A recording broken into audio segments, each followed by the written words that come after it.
Very good morning to you. If you're just joining us, we are in conversation with the head of the Center for Development and Enterprise, Anne Bernstein. And good to have you staying on. You wrote in your piece that President Ramaphosa and his government lack the credibility to implement the much-needed changes in order for the country's economy to see meaningful recovery. What are some of the factors to support your argument? Look, there's no doubt President Ramaphosa is trying to introduce reforms and changes in essential areas. The problem is, firstly, this is a partial list of reforms. I'll come to that in a moment. But secondly, it's incredibly slow. Take the issue where last year the president persuaded the Minister of Minerals and Energy that we should allow private operators to produce 100 megawatts of embedded energy, or embedded generation, it's called. This is good.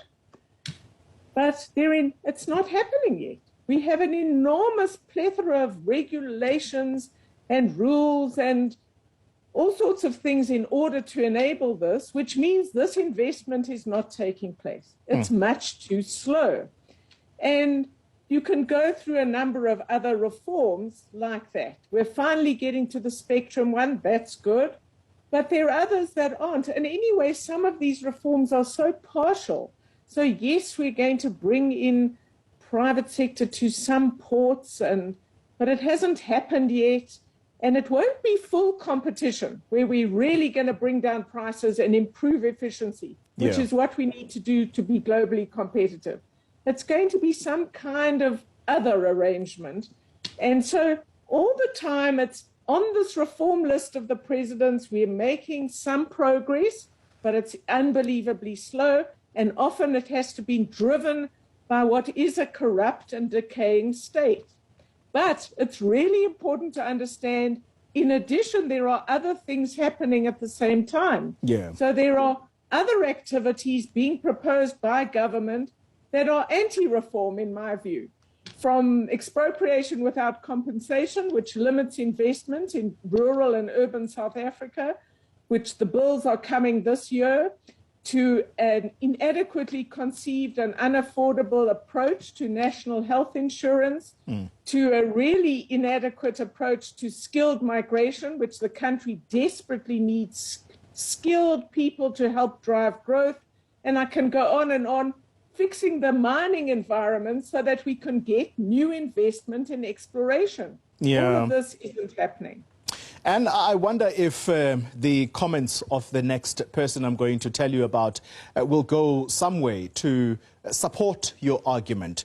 Peter Atod Montalto, he's head of capital markets research at Intellidex, writes in the Business Day this morning that, and I quote, "The sauna was filled with too much hot air on infrastructure spending, yet the budgets are continually underspent." Is government engaged in a PR exercise to look like they're doing something, yet not much is going on? Infrastructure is a perfect example. We had a workshop last year in October with the leading investors in the country and the most senior people from the presidency down involved in infrastructure. From the talk, you would think a lot is happening.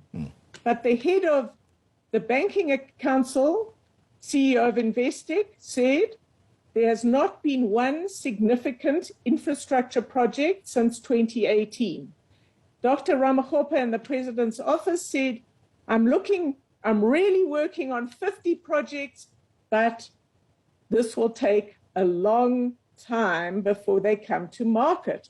And they're both really saying similar things on both sides. For the private sector to invest, which they're willing and able to do with enormous amounts of money, you have to fix the regulations dealing with public-private partnerships. Why is that taking so long?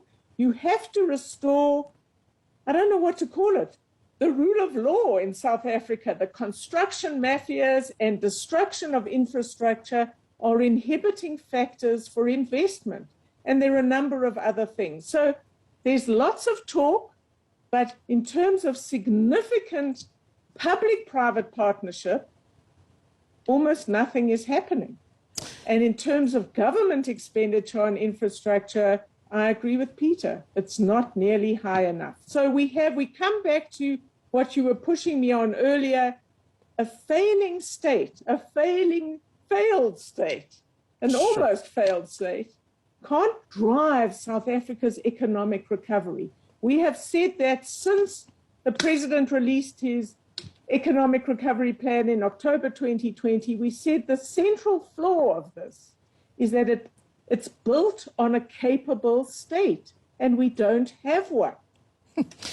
The deteriorating state of Eskom, I suspect you are not going to have nice things to say there. This right on the back of an investment conference that is actually going to take place, I think it is next week, if I'm not mistaken. What does that do to attract investment when you are energy insecure? We won't get investment if we don't fix energy, real investment. And here we are, and we're still having unbelievable load shedding. We're not implementing all the reforms fast enough. And, this whole situation with Eskom's power stations is dire. Again, it leads to a lack of belief by citizens and investors that this will ever be solved. And we still fail to tell the country how we're going to deal with Eskom's debt, which inhibits Eskom. It's just under 400 billion. So it's not that nothing's happening. It's that it's too slow, too partial, not all the way. And there isn't a sense of urgency. Why don't you get a whole lot of people in a room for 2 weeks and say, fix this, sort out the regulations, do this, do that, do the next thing. This is the plan. And you inspire confidence in the country in terms of this is how we're going to fix the entire energy situation, because it's hard to see how Eskom survives. It's in a death spiral. So again, what is the overall approach? My big complaint, the governor of the Reserve Bank often talks about South Africa has to make trade-offs to make progress. And I think one of the problems facing the country, one of the big challenges, is that the government doesn't spell out the real trade-offs we have to make. They're so concerned with preserving unity in the ANC that they don't tell the country exactly where we are and what needs to be done. One of the things that needs to be done is we need competent people in the cabinet in whom citizens feel these are people who could run a modern economy. And with very few exceptions, I don't think anybody feels that. You could drag out this conversation for some time, and let's conclude the conversation on the score of corruption. I even hate to get your thoughts as to where we are on that score. Again, yes, we're making a little bit of progress. You can't deny that, but it's not enough. We're facing existential questions for this country, and there was a quote in the Mail and Guardian 10 days ago from Shamila Batoy where she said, the next 6 months, she's really going to focus on corruption. And I read it again and I thought, gee, what have you been doing up till now? And why only the next 6 months? What are you talking about? So I just don't think that we're taking this with the urgency that it requires. And most important of all, I'm really concerned about the security cluster and the evidence we have from presidential panels that are telling us there are traitors in our midst, but we don't seem to identify them and charge them. So this is corruption at the highest level. And, throughout the country, we haven't dealt with corruption nearly seriously enough with determination to get some big fish and to charge them and hopefully put some senior people in jail. And that then sends a message to the other crooks in the country, beware, we're coming for you. but we're not sending that message. Head of the Center for Development and Enterprise, Bernstein, thank you very much for your time. All right, to this now. The National Union of Metal Workers of South Africa has accused ComAir